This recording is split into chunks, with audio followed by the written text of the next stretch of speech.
Hello and welcome. आज हम CDS 2020 का पेपर 2 को डिस्कस कर रहे हैं। सिनोनिम के क्वेश्चन है यहाँ पर। पेपर 1 ऑलरेडी डिस्कस कर चुके हैं, जिसमें हमने फर्स्ट पार्ट में सिनोनिम्स को किया था और सेकंड पार्ट में हमने एंटोनिम्स को किया था। इसका मतलब है कि ये पार्ट 3 है 2020 के क्वेश्चंस की।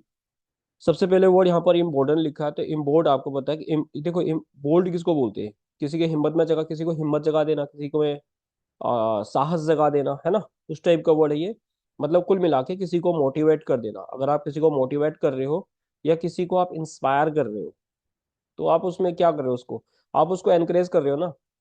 आप इसको सिंपली एनकरेज भी बोल सकते हो, किसी को मोटिवेट करना, किसी को इंस्पायर करना। आंसर सिंपल यही है। अच्छा, डिसग्रंटल का मतलब बहुत बार हम डिस्कस करते रहते हैं। डिसग्रंटल का मतलब होता है डिससेटिस्फाइड। आप इसको डिससेटिस्फाइड बोलोगे। एंड अदर देन डिससेटिस्फाइड आप इसको एक और बोल सकते हो, आप डिसकॉन्टेंटेड। ठीक है। आप इसको डिसकॉन्टेंटेड भी बोल सकते हो। तो इसका मतलब क्या हो गया कि आप किसी भी चीज से खुश नहीं हो। बाई चांस इसके लिए आपको एक वर्ड और दिखता है रिजेंटफुल, तो रिजेंटफुल का मतलब भी यही हो जाएगा, रिजेंटफुल कर देना, है ना। डिसग्रंटल आपको पता लग गया। सक्सीड और फेल तो आपको पता है कि क्या होता है। तो फर्स्ट का आंसर हमें मिल गया। देन हम चलते हैं सेकंड पे, 62 पे। 62 इंडिजीनियस वेपन्स आपने सुने होंगे। इंडिजीनियस सिंपल मतलब होता है होम ग्रोन होता है। यानी सिंपली इसको हम नेटिव भी बोल सकते हैं, या सिंपली बोलते हैं ना बहुत इंडिजीनियस वेपन्स हैं ये, या कुछ आप बोलते हैं उसको डोमेस्टिक भी बोल सकते हो इसको आप, है ना। जो डोमेस्टिक है, ये डोमेस्टिक आपको पता है एक डोमेस्टिक होगा। या इसको एक टर्म बोलते हैं अब नॉर्मल। अब सॉरी, अब नॉर्मल नहीं, अब ओरिजिनल। तो आप इसको अब ओरिजिनल भी बोल सकते हो। ये वर्ड अगर आपको दिखता है तो आपको यहाँ पर दिखेगा। मैं इंग्लिश लिटरेचर पढ़ता हूँ तो हमें ऑस्ट्रेलियन राइटर्स जब पढ़ने पड़ते हैं तो वहाँ पर अब ओरिजिनल राइटर्स को भी पढ़ना पड़ता है। अब आपको ये पता लग गया। आगे चलते हैं यहाँ पे 63। देखो ये वर्ड जो है ना, प्लियोनेक्सिया, इसका मतलब होता है ग्रीड। अब ग्रीड तो बहुत बहुत टाइप के हो सकते हैं। स्पेशली दो ग्रीड को बात करेंगे। एक ग्रीड तो ग्लूटेन वाला ग्रीड होता है। तो ग्लूटेन का मतलब तो होता है किसी खाने पीने का जो लालच होता है। एक ग्रीड को बोलते हैं हम अवेरिस। ये अवेरिस जो होता है ना, ये पैसे का लालच होता है। ग्रीड को हम लस्ट भी बोल देते हैं वैसे। तो ये वाला अवेरिस होगा, पैसे का लालच होगा, तो ये वाला ग्रीड यहाँ पर आएगा। ऑप्शन देखते हैं कि इसमें क्या आंसर है। ऊपर दिए ऑप्शन देखो, ये दोनों में ग्रीड दिया है। ग्रीड से हम कंफ्यूज नहीं होंगे क्योंकि ये भी ग्रीड है, ये भी ग्रीड है।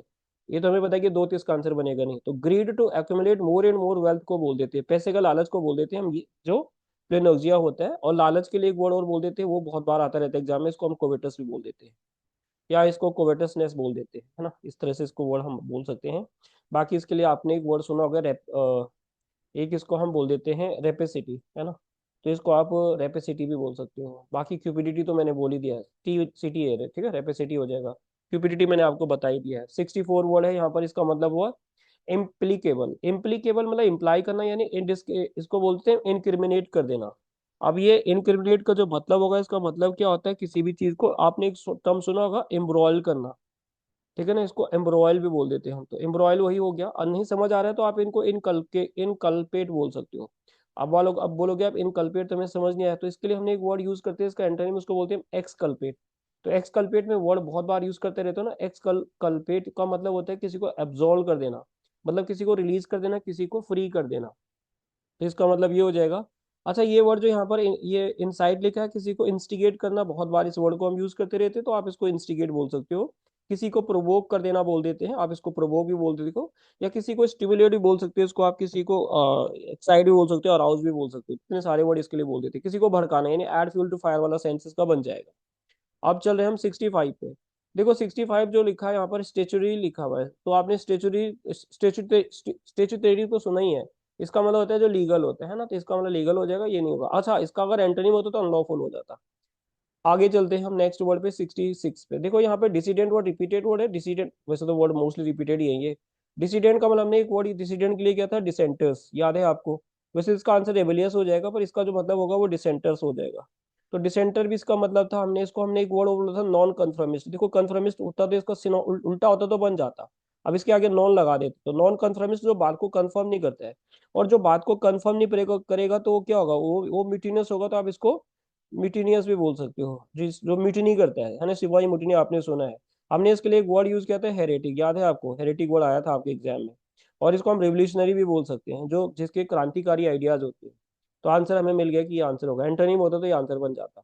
अच्छा, आगे चलते हैं। यहाँ पर एडवोकेसी मतलब किसी चीज का वकालत करना। तो वकालत का मतलब होता है कि किसी चीज को प्रमोट करना होगा। अपोजिशन नहीं होगा, लाइकिंग नहीं होगा, तो प्रमोट करना होगा। तो एडवोकेसी को आप और क्या बोल सकते हो? किसी भी चीज को बोलते हैं ना। एक टर्म लिख रहा हूँ मैं यहाँ पर, एक्सपाउंडिंग, एक्सपाउंजिंग। तो किसी चीज को एक्सपाउज कर देना भी बोलते हैं, या इसको सपोर्ट करना बोल देते, बैक करना बोलते, प्रमोशन बोल देते, प्रमोशन तो ऑप्शन में भी है। अच्छा, क्रिटिक का मतलब ये नहीं कि आप क्रिटिसिज्म का मतलब समझ रहे हो, किसी को क्रिटिसाइज करना। क्रिटिक का मतलब होता है किसी भी चीज का इवेल्युएशन करना। जब किसी भी चीज को आप एग्जामाइन करोगे, उसको एवेल्युएशन करोगे, तो उसका असेसमेंट करोगे आप, तो उसकी आप असेसमेंट करते हो, उसके अच्छा और बुराई दोनों आप यहाँ पर देखते हो। या उस चीज को आप क्या करते हो, रिव्यू करते हो, रिव्यू, है ना। और किसी भी चीज को रिव्यू करने के लिए हम एक टर्म और बोल देते हैं अप्रेजल। आप बोलोगे अप्रेजल तो वो सैलरी में मिलता है, अप्रेजल जब सैलरी बढ़ के आती है तो अप्रेजल करते हैं ना, आपकी काम का एवेल्यूशन करते हो कि आपने काम कितना किया है, तो उस टाइप का वर्ड होता है ये। अच्छा, नेक्स्ट चलते हैं 68। 68 मतलब हाई माइंडेडनेस, सिंपल सा वर्ड है, इसका मतलब स्ट्रॉन्ग और प्रिंसिपल हो जाएगा, बहुत सिंपल वर्ड है, ज्यादा डीप में जाने की जरूरत नहीं। 69 टेंडेंसी का मतलब क्या होता है, टेंडेंसी का मतलब होता है प्रोन टू इसको एक प्रोन के तरह का वर्ड हमने किया था, प्रोक्लीविटी। प्रोक्लिविटी एक टर्म हमने यूज किया था, इसका मतलब होता है प्रीडिस्पोजिशन। तो आप इसको क्या बोलोगे, प्रोक्लिविटी की तरह इसको आप प्रीडिस्पोजिशन भी बोल सकते हो, या इसका इंक्लिनेशन, प्रोननेस वगैरह वगैरह आप भी इसको बोल सकते हो। अच्छा, एक वर्ड और लिखता हूँ मैं यहाँ पर, इसको आप प्रोपेंसिटी भी बोल सकते हो। तो प्रोपेंसिटी भी इसके लिए बोला जाता है, और प्रोननेस तो मैंने बता ही दिया आपको, ज्यादा झुकाव होना किसी भी तरफ, है ना। उसके बाद पेट्रोनाइज मतलब होता है, पेट्रोनाइज का मतलब होता है किसी की हेल्प करना, किसी का पेट्रोन बनना। तो इसका मतलब पेट्रोनाइज का सिंपली मतलब होगा किसी को सपोर्ट करना होगा, रिस्पेक्ट नहीं होगा, अपोज नहीं होगा, स्कॉल्ड नहीं होगा। स्कॉल्ड तो डांटना होता है, जिसके लिए हमने बहुत सारे वर्ड यूज किए, जिसमें हम एक वर्ड लिख देते हैं यहाँ पे, रिब्यूक। हमने इसके लिए रिब्यूक किया था, चाइड किया था, स्कॉल्डिंग किया था, रेप्रीमांड किया था, कैस्टिगेशन किया था, इतने सारे वर्ड थे। तो दोस्तों आपको पता लग रहा होगा कि जो वोकैबलरी है वो रिपीट हो रही है, जो हमने पीओक्यूज की हैं उनमें से बहुत सारे वो रिपीट हो रहे हैं। तो पीओक्यूज को करना आपके लिए इसलिए बहुत ज़्यादा इंपॉर्टेंट हो जाता है।